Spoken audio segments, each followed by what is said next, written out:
تو اس کا مطلب ہوا محرم کے اندر میسج یہ ہے اگر ہم اس کے اوپر کر لیں کہ جی فضول جو ہے نا جس کا کوئی مطلب نہیں، گھنٹوں اس کے اندر بحث نہیں کرتے، لوگ بحث ضرور کرتے ہیں. یہ ایک ہماری سوسائٹی نہیں، ہیومن سوسائٹی میں کر رہا ہوں. اس کے ہم کسی دوست سے بحث کرتے ہیں، ہمیں پتا ہے کہ اس دوست کا نظریہ ہم سے دوسرا ہے، اس سے بحث کر کے دوستی ختم کر لیں گے فضولیات میں، مگر بے جا بحث ختم نہیں کریں گے. گھروں کے اندر بیویوں کے سامنے بچوں کے سامنے اپنے آپ کو پروف کرتے ہیں آئی ایم ون، بحث کرتے ہیں اور وہ ساری لغب ہوتی ہے. اسی کو قرآن نے لغب کہا.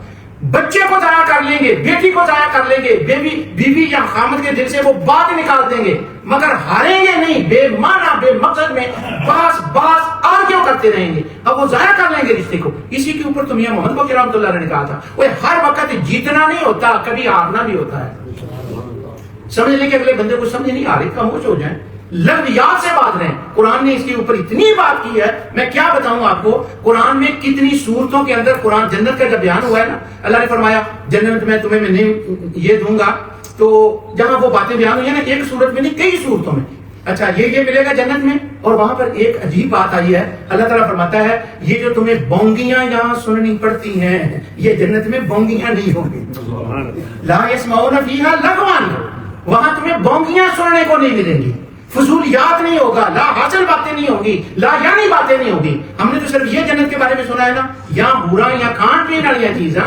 وہ انہوں نے نال اللہ نے یہ بھی کہا ہے کہ وہاں تمہارا وقت ضائع نہیں ہوگا، فضولیات نہیں ہوگی، لا یعنی نہیں ہوگی. میں نے جنت میں تمہیں بہت کچھ دینا ہے، نہ تمہارے دوست مونگیاں مارنے والے ہوں گے، نہ تم خود ہوگے. تمہارا ٹائم ایسی جگہ پہ خرچ ہوگا، ایسی جگہ پہ خرچ ہوگا جس میں تم انجوائے کرو گے اور جس سے تمہیں کچھ حاصل ہوگا. جنت کی نعمتوں میں یہ بات ہے. سورت جن صورتوں میں یہ زیادہ جنت کا بیان آیا ان ساری صورتوں میں جنت کے بارے میں یہ. اچھا اب لیکن چونکہ امام ابو حنیفہ رحمۃ اللہ علیہ کوئی بندہ تھا تو وہ جا رہا تھا، اسے فرمانے لگے تو کہاں جا رہا ہے؟ تو وہ کہنے لگا میں جنگل میں جا رہا ہوں. انہوں نے کہا کیوں جنگل میں جا رہا ہے؟ تو وہ کہنے لگا ذرا میں نے اپنے نفس کے اوپر کنٹرول کرنا ہے، دنیا اس طرح سے ہے یہ وہ. اس نے اپنا فلسفہ بتایا. امام ابو حنیفہ رحمۃ اللہ علیہ نے اس کو بتایا جنگل نہ جا، یہی رہے اپنے گاؤں میں.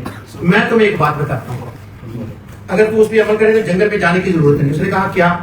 آپ نے فرمایا ایسا کر، دو بندے کسی مسئلے پہ بحث کر رہے ہیں اور تمہیں ان سے زیادہ آتا ہو، وہاں خاموش رہ کے دکھا. اگر تو خاموش رہ جائے تو سمجھے تو نے مجاہدہ کر لیا. جنت میں جانے کی ضرورت نہیں. آپ ایک ایکسپیریمنٹ کریں، دو بندے بات کر رہے ہو، بندہ چپ رہے گا جی اس کو جب پتا ہو. امام ابو حنیفہ نے فرمایا سب سے بڑا مجاہدہ یہ ہے کہ وہ تو دونوں فضولیات میں لگے ہوئے ہیں، تو بھی اپنے اس میں داخل ہو کے ان کو لاجواب کرنے کی کوشش کر رہا. تو انہوں نے کہا جنت میں جانے کے اچھا جنگل میں جانے کی تمہیں ضرورت نہیں ہے. تو قرآن میں بیٹے بہت اس کے بارے میں بیان آیا. تمہاری نشو نما ہوتی ہے، روح کو نشو نما ہوتی ہے اگر کوئی بندہ بیکار اپنا وقت ضائع نہیں کرتا. اور 5 وقت اذان ہوتی ہے، حی علی الفلاح، آؤ تمہیں بتائیں. وہاں آ کے تمہیں یہ سمجھ اور سوچ ملے گی کہ وقت ضائع نہیں کرنا چاہیے. یہ خدا کی سب سے عظیم نعمتوں میں سے ایک نعمت ہے. اپنی توانائیاں نہیں ضائع کرنی چاہیے فضول، اپنا وقت نہیں ضائع کرنا چاہیے، صلاحیتیں ضائع نہیں کرنی چاہیے. یہ میں نے محرم کا پیغام دیا. اللہ تعالیٰ ہمیں اس سال میں اس پر توبہ کی توفیق دے. توبہ کا کیا مطلب ہوتا ہے؟ توبہ کا مطلب ہوتا ہے بندہ کوئی شیش طرف تھا تو وہاں سے واپس آ کے اپنے رستے کو سیٹل کر لے. بس اگر یہ بات کر لے تو بہت خوش ہو گیا. جو کچھ میں نے کہا اللہ تعالیٰ سے قبول کرنا.